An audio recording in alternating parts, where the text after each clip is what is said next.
the Geary Act. And the Geary Act, without going all the details, I thought about because you have in your presentation of Angel Island, the idea of community kind of protecting and also resisting. And in the Geary Act, there was a tremendous resistance of the Geary Act here, which failed when it went to the Supreme Court. But when you were talking about lessons today, with the refugees and all these other things, I think the fact that people can learn something about also resistance, even though Angel Island might seem very despairing, I think a lot of that comes out. And Andy, I happen to know Grant and H. Barclay and that whole group, and I think I donated my copy of Island to either MoCA or some other, maybe to NYU. But it makes me think that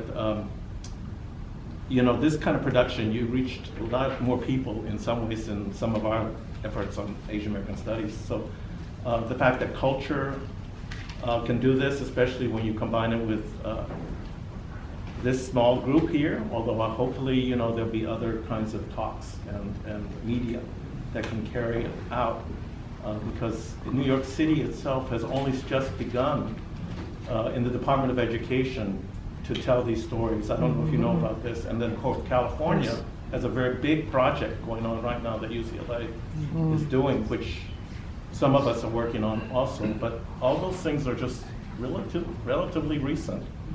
So it's, Andy knows, and all of you know, there's been a long history of trying to popularize this history. But I think your effort in the cultural arena, we all have something to gain from that reaching, Philharmonic and all these other places where a lot of Americans might think, well, I'm just going for an opera, but then... well, I think that's the power of art, right? Is art can elevate a story because it captures the imagination. Yeah. And I want a big shout out to Beth Morrison Projects for bringing this to Prototype Fest.